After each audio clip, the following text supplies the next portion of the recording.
Meu pai vendeu a casa que herdei e disse que o dinheiro seria usado para pagar as férias do meu irmão. Eu ri. Uma semana depois, quando meu advogado o chamou, a risada desapareceu. Honestamente, pensei que meu pai estivesse brincando quando disse que esse dinheiro seria para as férias do meu irmão depois de vender a casa que herdei. Até ri. Mas, uma semana depois, quando meu advogado ligou para ele, não havia mais espaço para riso. Aquela casa significava tudo para mim. Não era apenas uma propriedade deixada no testamento da minha avó. Era onde passei a maior parte da minha infância. Onde me sentia seguro quando as coisas ficavam difíceis com meus pais. Minha avó era a única na família que realmente se importava comigo. Praticamente me criou enquanto meus pais estavam ocupados demais com suas próprias vidas e focados demais no meu irmão mais novo, Ada. Ela sempre esteve lá para mim. Ela me fazia sentir que o importava. E quando morreu, me deixou a casa. Não foi uma surpresa. Meus pais raramente a visitavam. Nunca moveram um dedo para ajudar quando ela estava doente. Adam, o filho dourado, também não se importava.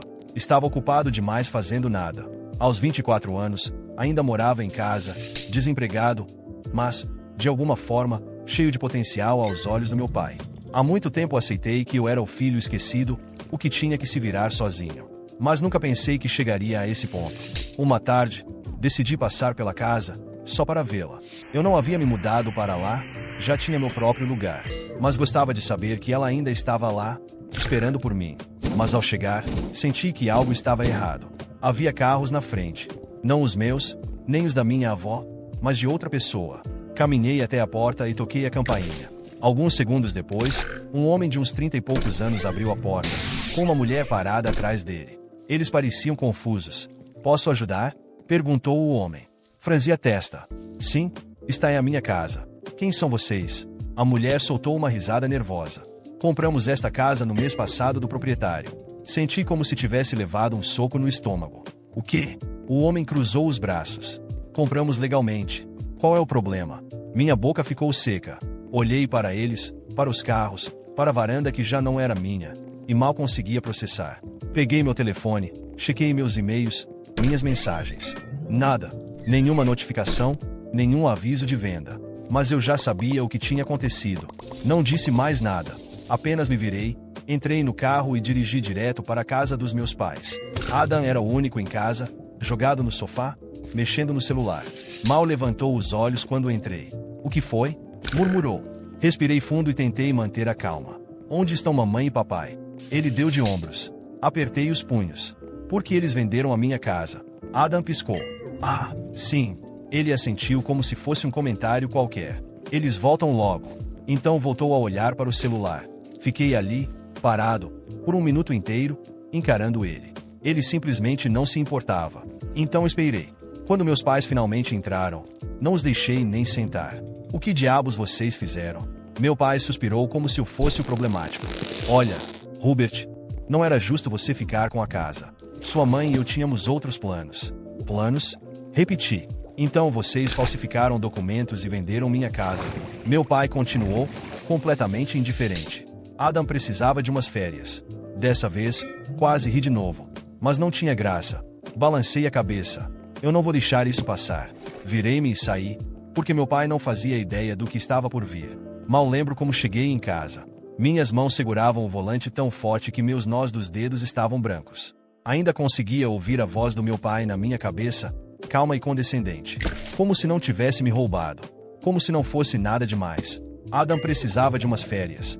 Precisava de um carro. Enquanto isso, a casa da minha avó, o único lar de verdade que já tive, se foi. Estacionei na frente do meu apartamento e fiquei ali por um tempo. Eu não ia deixar isso passar, mas também não ia me precipitar sem um plano. Meu pai era arrogante, mas não era burro. Se fez isso, deve ter coberto seus rastros. Então liguei para meu amigo Daniel. Daniel era advogado, e não apenas bom no que fazia, mas implacável. Se houvesse qualquer sinal de fraude na venda, ele encontraria.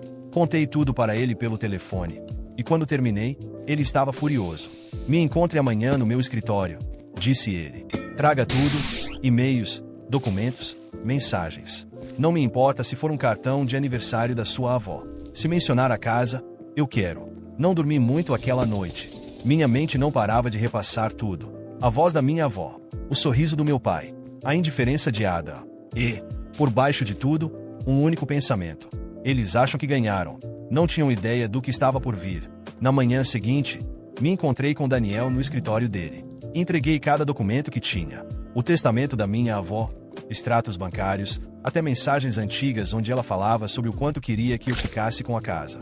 Ele revisou tudo por um tempo, então se recostou na cadeira. Seu pai é um idiota, disse. Finalmente, ergui uma sobrancelha. Por quê? Porque ele não só cometeu fraude, como deixou um rastro de papel. Daniel girou o monitor e me mostrou algo que eu não esperava. Uma assinatura falsificada. Minha assinatura. Me aproximei. Espera, essa não é minha. Daniel murmurou. Seu pai falsificou seu consentimento para a venda. E fez isso com um notário que já foi investigado por negócios duvidosos. Isso é péssimo para ele. Muito péssimo. Soltei um longo suspiro. Então, qual é o plano? Daniel estalou os dedos. Primeiro, enviamos uma notificação formal. Damos a chance de devolverem o dinheiro antes de levarmos isso ao tribunal. Mas, pelo que você me contou sobre seu pai, duvido que ele coopere. Nem em 1 milhão de anos, murmurei. Então, processamos. E se ele não puder pagar, terá que abrir mão dos bens. A casa, as economias, tudo. Assenti, sentindo algo que não sentia há tempos. Satisfação. Vamos fazer isso. Naquela noite, saí do escritório de Daniel sentindo algo diferente. Ainda estava furioso, mas agora minha raiva tinha um propósito. Meu pai achava que podia passar por cima de mim, como sempre fez. Achava que eu engoliria esse roubo como engoli tantas outras coisas ao longo da vida. Mas desta vez, não. Voltei para casa e sentei no sofá, encarando os papéis que Daniel me entregou. A assinatura falsificada me encarava de volta. Meu próprio nome rabiscado por alguém que não era eu. Senti o sangue ferver. Meu pai nem ao menos teve o trabalho de encobrir bem os rastros. Isso tornava tudo ainda mais revoltante. Ele não só me traiu, ele fez isso sem um pingo de medo ou hesitação, acreditando que eu nunca reagiria. O telefone vibrou ao meu lado. Era minha mãe. Ignorei. Minutos depois, outra ligação. E depois outra. Ela sabia. Meu pai sabia. Daniel já devia ter enviado a notificação formal. Quando o telefone tocou pela 4ª vez, atendi. O que você fez? Foi a primeira coisa que minha mãe disse, a voz carregada de frustração. Sorri, sem humor. Engraçado. Era exatamente o que eu ia perguntar. Hubert, pelo amor de Deus, você quer mesmo levar isso adiante? Quero. Ela soltou um suspiro exasperado, como se eu fosse a pior pessoa do mundo por não simplesmente deixar passar o roubo da minha herança. Você está exagerando. Eu estou exagerando? Repeti, incrédulo. Me levantei, incapaz de ficar parado. Vocês venderam a casa que a vovó me deixou e usaram o dinheiro para bancar as férias do Adam. E eu estou exagerando? Ela ficou em silêncio por alguns segundos. Quando falou novamente, sua voz tinha aquele tom passivo-agressivo que eu conhecia tão bem. Seu irmão precisa dessas férias. Ele está estressado. Ri. Um riso curto, seco, repleto de incredulidade. Estressado? Do quê? De passar os dias jogado no sofá enquanto vocês fazem tudo por ele? Hubert? Não? Chega. Já sei onde isso vai dar. Você vai me dizer que Adam é mais novo, que precisa de apoio, que eu sou independente e deveria entender. Mas sabe de uma coisa? Eu entendi. Faz tempo. Entendi que, para vocês, eu sempre fui um detalhe. Minha mãe ficou quieta. Então, num tom mais frio, disse: você está colocando sua família contra a parede por causa de uma casa. Vocês colocaram minha família contra a parede quando me roubaram. Ela suspirou mais uma vez. Seu pai vai resolver isso. E desligou. Joguei o telefone no sofá e esfreguei o rosto, tentando conter a raiva. Mas era impossível. Resolvi sair de casa para esfriar a cabeça. Dirigi sem rumo, tentando colocar os pensamentos em ordem. No fundo, eu sabia o que meu pai faria. Ele tentaria me manipular, como sempre fez. Tentaria inverter a situação, me fazer sentir culpa, me fazer parecer ingrato. Mas desta vez, eu não ia cair. Na manhã seguinte, Daniel me mandou uma mensagem pedindo que eu fosse até o escritório. Cheguei lá e encontrei-o com um olhar afiado. Seu pai respondeu à notificação. E o que ele disse? Daniel jogou um papel na minha frente. Peguei e comecei a ler.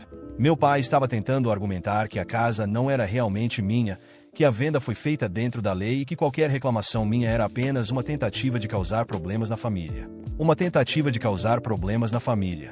Tive que respirar fundo para não socar a mesa. Ele é inacreditável. E burro. Daniel se recostou na cadeira, sorrindo de lado. Porque ele não contava que eu encontraria isso. Ele girou o monitor de novo e mostrou outro documento. um comprovante de transferência bancária. E daí? Daí que essa transferência foi feita diretamente para a conta de Adam. Todo o dinheiro da venda da casa. Cada centavo. Meus olhos se arregalaram. Meu pai vendeu minha casa e simplesmente deu o dinheiro todo pro Adam? Daniel assentiu. O que não é só moralmente nojento, mas também ilegal.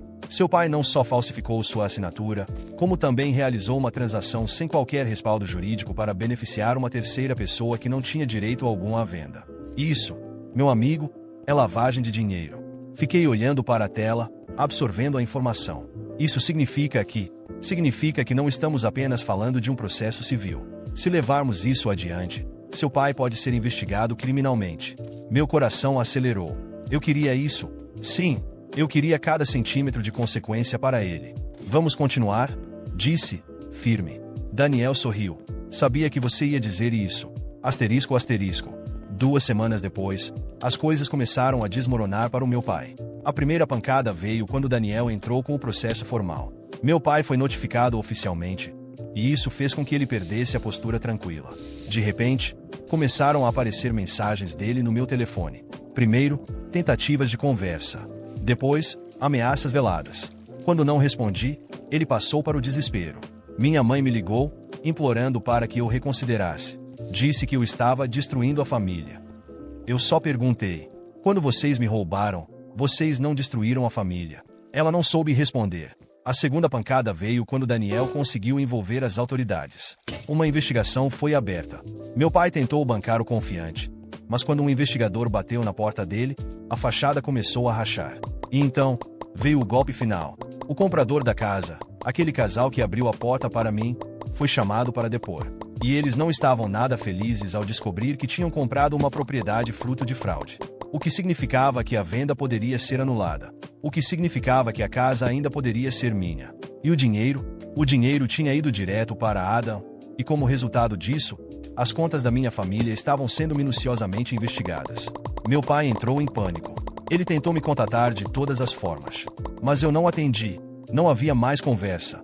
Eu não tinha mais família. Só tinha certeza de que, desta vez, eles não tinham vencido. Nos meses seguintes, as coisas foram de mal a pior para meu pai. Cada nova descoberta no processo só piorava a situação dele.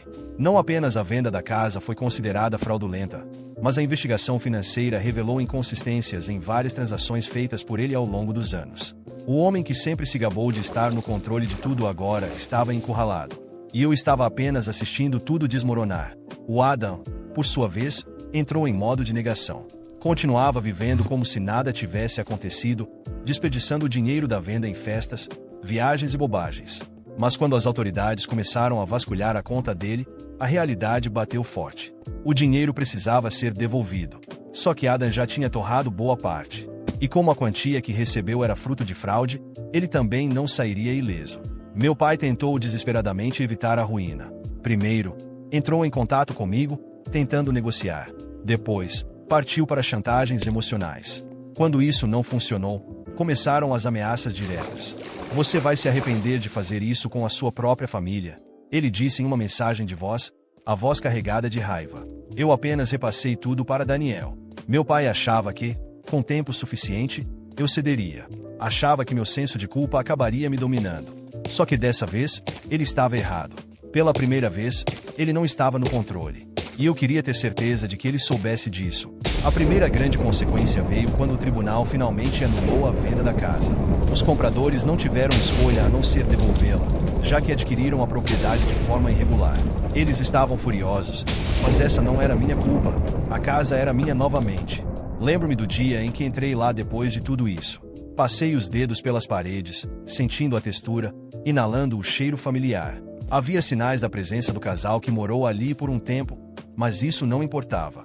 A essência da minha avó ainda estava ali. E eu ia recuperar tudo. Mas minha vingança ainda não estava completa. Meu pai tentou alegar que não tinha como devolver o dinheiro porque Adam já havia gasto quase tudo. O tribunal não se importou. Se ele não tinha o dinheiro, teria que pagar com bens. E o que isso significava?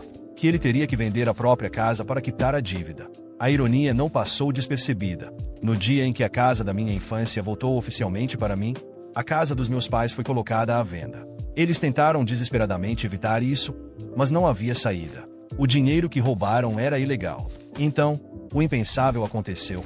Adam teve que arrumar um emprego. Não um emprego luxuoso, não um cargo confortável, não uma oportunidade especial criada pelo meu pai. Ele teve que se virar. E pela primeira vez na vida, ninguém estava lá para resgatá-lo. Ele me ligou uma vez, não para pedir desculpas, não para reconhecer o que fez, apenas para dizer: você destruiu nossa família. Eu ri. Não, Adam. Só devolvi o favor.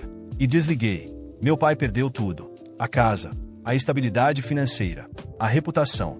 Quando o processo criminal avançou, a defesa dele foi patética. Tentou alegar que não sabia que precisava do meu consentimento para vender a casa. Tentou argumentar que era só um mal-entendido. O juiz não se comoveu. Ele foi condenado. A pena não era longa, mas suficiente para que ele soubesse que suas ações tinham consequências. Minha mãe tentou se distanciar do caso, mas não conseguiu.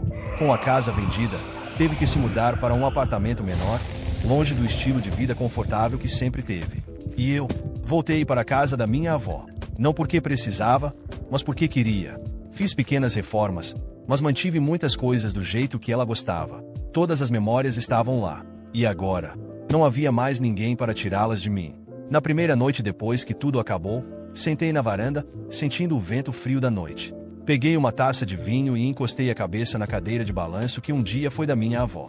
E pela primeira vez em muito tempo, sorri. Eles achavam que tinham vencido. Mas, no final, fui eu quem ganhou.